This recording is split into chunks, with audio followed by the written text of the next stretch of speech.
लेकिन अगर सही में आपको संपूर्ण ऊर्जा से परिपूर्ण होना है, उस ब्रह्मांडीय शक्ति से एक होना है, उस वैश्विक ऊर्जा से परिपूर्ण होना है, और आप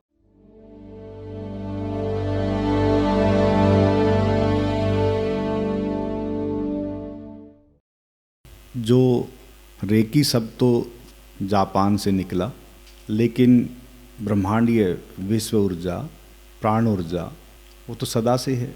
और उससे पहले जो भी ऋषि रहे, संत रहे, आचार्य रहे, अवतारी पुरुष रहे, उन सब को उसका अनुभव था। इसलिए उस अनुभव का संबंध जब प्रत्येक ऋषि, आचार्य, गुरु या अवतार जो भी रहे हैं, वो उसे अनुभव जब कर लेते हैं तो आप भी उन्हीं का एक हिस्सा हैं। इसलिए यहाँ आप जब आते हैं, जहाँ गाड़ी खड़ी करते हैं, उसको थोड़ा समझने की भी कोशिश करें। तो वहाँ एक पृथ्वी बनी हुई है और पृथ्वी पे कुछ बच्चे, कुछ युवा ऐसे कूद रहे हैं, और फिर वहाँ लिखा हुआ है एक परम विज्ञान, ठीक है, एक अध्यात्म और एक विज्ञान। इसलिए विज्ञान का संबंध जो दिख रहा है वो विज्ञान, जैसे शरीर और मन, प्रकृति, और जो ना दिखने वाला वो हिस्सा अध्यात्म, जिसे हम आत्मा व परमात्मा कहें।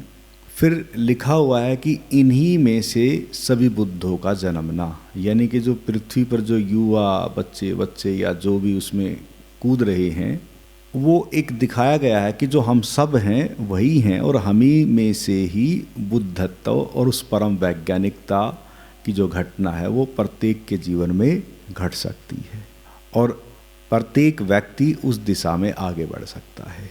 तो इसलिए अभी हम जो उस ऊर्जा का जो अनुभव कर रहे हैं, किस तल पे कर रहे हैं, प्रयोग किस रूप में कर रहे हैं। जैसे अभी हमने मन और भाव के द्वारा और शारीरिक क्रिया के द्वारा, जैसे प्राण शक्ति, श्वासों की क्रिया जो आपने की, अभी हम उसके द्वारा थोड़ा बहुत ऊर्जा को अनुभव कर रहे हैं, क्योंकि उसी शरीर से उस ऊर्जा का भी संबंध है, मन और भाव से भी उसी ऊर्जा का संबंध है, जो आप पहले आते रहते हैं, आपको बताते रहते हैं ये सब चीज़ें।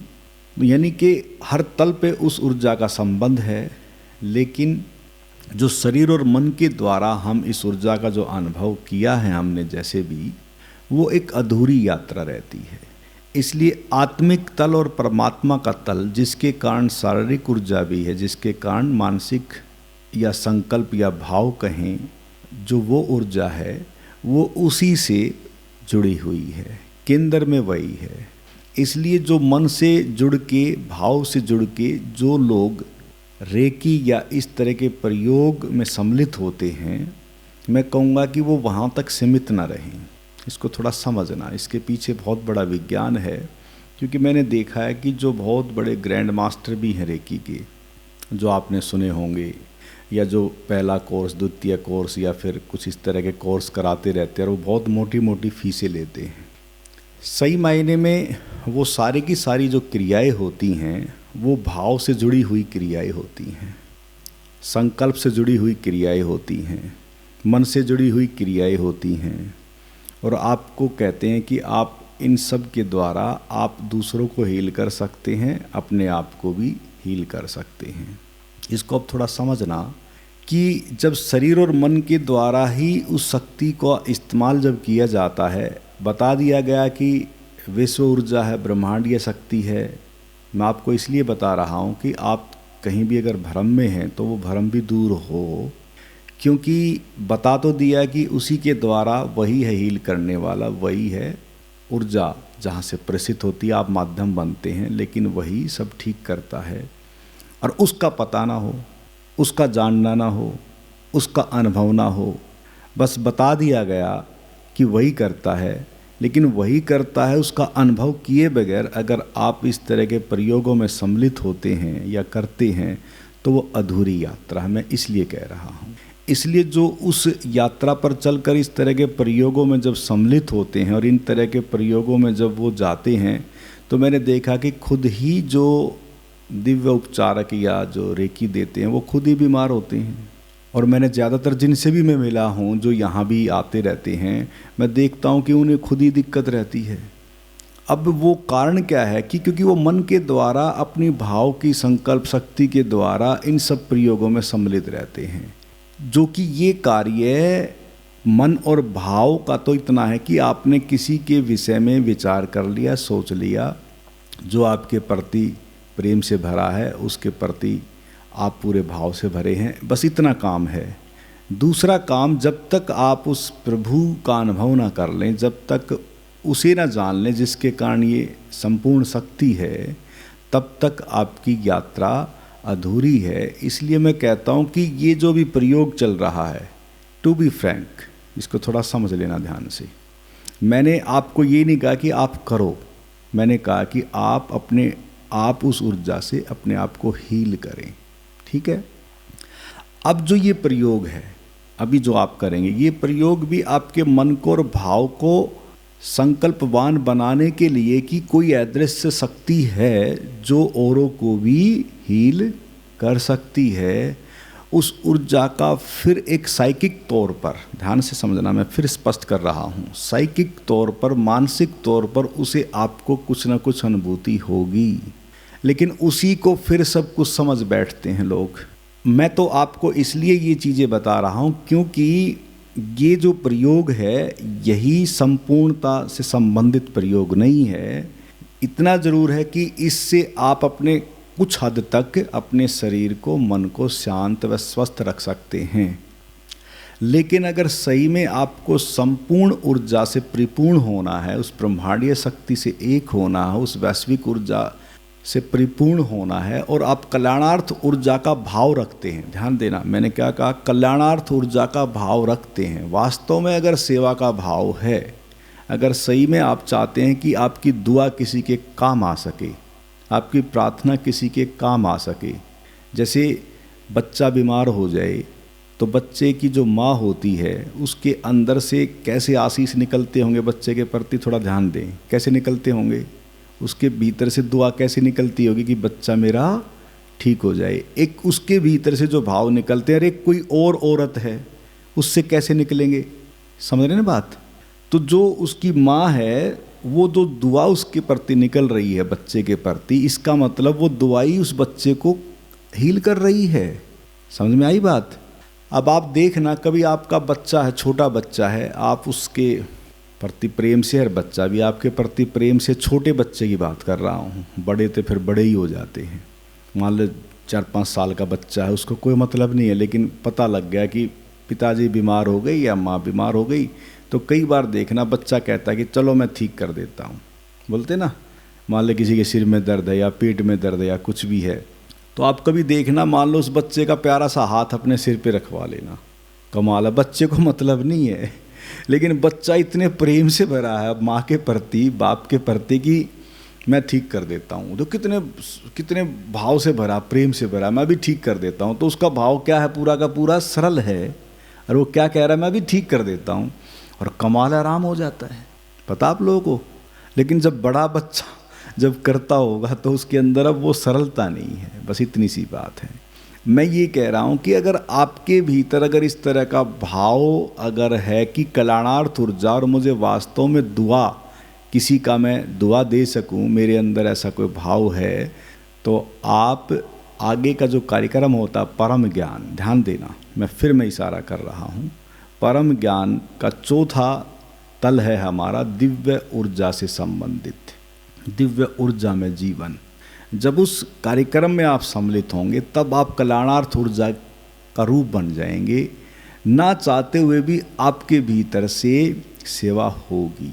एक तो करनी पड़ती है सेवा, वो अच्छी, या होगी सेवा वो अच्छी, एक तो करनी पड़े, भाई चलो करनी पड़ रही है, राजनेता तो ऐसे ही करते हैं ना, अंदर से उनके सही में सेवा का भाव होता है क्या, लेकिन दिखावा इतना करेंगे कि पता नहीं दुनिया को उठा देते हैं अधर, कि पता नहीं इससे ज़्यादा हितैषी, इससे ज़्यादा सेवा का भाव कहीं भी किसी के अंदर नहीं है। लेकिन एक बुद्ध है, और बुद्ध जैसे व्यक्ति करने में थोड़ी ना, उनसे तो होगी, जो अपने आप से जो होती है सेवा, वही कल्याणार्थ ऊर्जा है। और वो कब बहती है, जब आप उस प्रभु से मिलन बना लेते हैं। इसलिए जो पहला, दूसरा, तीसरा जो लेवल है, जो अब परम ज्ञान पार्ट 1 जो आप करते हैं 3 दिन का, उसी में वो तीनों लेवल आ जाते हैं। उसके बाद फिर आपका जो सेकंड पार्ट है परम ज्ञान का, दिव्य ऊर्जा से संबंधित उस ऊर्जा को प्रेषित करने में आप सक्षम हो जाते हैं उस प्रभु से जुड़कर। इसलिए पहला पार्ट उस प्रभु से जुड़ना और दूसरा पार्ट फिर उस कल्याणार्थ ऊर्जा को प्रेषित करना। और फिर जो है आपका जीवन सहज होता है कि जब आप विज्ञान को भी जान लेते हैं अच्छे से, अपने शरीर और मन के विज्ञान को भी जानने वाले बन जाते हैं, फिर तब आत्मा और परमात्मा के विज्ञान के जानने वाले भी बन जाते हैं। तब वो जो पृथ्वी पे अध्यात्म और विज्ञान जो लिखा हुआ है, तब आपका एक पंख विज्ञान से जुड़ा है, एक पंख आपका अध्यात्म से जुड़ा है। या यूं कहे कि आत्मा और परमात्मा से जुड़े हैं आप, और शरीर और मन से जुड़े हैं। तब आपके दोनों पंख खुलते हैं। तब आप जब चाहें पृथ्वी पर बैठ के उसका आनंद ले सकते हैं, और तब चाहें आप फ्लाइंग कर सकते हैं इस आकाश में। ये ब्रह्म ऊर्जा का संबंध उससे जुड़ा है। इसलिए अगर आप आगे बढ़ना चाहते हैं, उस शिवत्व ऊर्जा का अनुभव चाहते हैं, उस कल्याणार्थ ऊर्जा में दूसरों का भला चाहते हैं, तो मैंने कहा ना कि विभिन्न विभिन्न विषयों से संबंधित ये कार्यक्रम होते रहते हैं।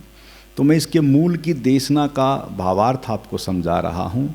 ये एक दिवसीय जो कार्यक्रम है, उसके पीछे मूल देशना में मेरी कामना, मेरी भावना ये रहती है कि आप उस कल्याणार्थ ऊर्जा का अनुभव अवश्य करें और आप दाता बने।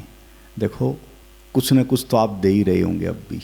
एक बुद्ध दे रहा है, एक आप दे रहे हैं, फ़र्क है। एक गुरु नानक साहब दे रहे थे या दे रहे हैं, एक कबीर साहब हैं, उनके भीतर से ऐसा क्या प्रकट हुआ, वही हमारे भीतर से भी सब प्रकट हो सकता है। इतनी सी बात है बस। अगर उस और बढ़ना चाहें तो आगे के कार्यक्रमों में आप ज़रूर प्रवेश करें। ये नहीं कि आपको दुआ आपको देनी पड़ेगी, आपसे अपने आप से बहेगी। उसका कारण आप देखना, मान लो आप ऐसे ही हैं, कोई आपने पता लगा कोई बीमार है, या चलो कोई बहुत बुरा फंसा हुआ है कहीं, अपने आप ही आपके द्वारा अपने आप ही बहनी शुरू हो जाएगी ऊर्जा। वो ऐसा कल्याणार्थ ऊर्जा जो आपके भीतर से जब बहनी आरंभ होगी, तो आपको तो एक अलग तरह का आनंद आएगा ही आएगा। इसको थोड़ा ध्यान से समझना। और उस आनंद में दूसरे का भला हो जाएगा। बस इतनी सी बात है। इसलिए मन से जुड़ के जब हम इस प्रयोगों में लगेंगे, तो वो करने के लिए करनी पड़ती है, तो हम कर रहे हैं, तो उसमें थोड़ी बाधा है। और एक अपने आप से जो हो वो शुभकारी है, कल्याणकारी है। बस इतना फ़र्क है। ठीक है। अब एक ये जो प्रयोग होगा, ये प्रयोग ही अब तक तो उसी शरीर और मन से जुड़ा है, लेकिन अगर आपको अब इतना विश्वास हो जाए कि हाँ कोई है अदृश्य शक्ति, वो अभी हमें घेरे हुए है और अब हम उसी के अनुभव में अब हम प्रवेश करेंगे, तो आपको थोड़ा सा एक और विश्वास होगा और आप आगे की यात्रा पर निकलने के लिए और आपके लिए एक संकल्प आपके भीतर पैदा होगा। बस ठीक है। अब सभी तैयार हैं साथी मित्र?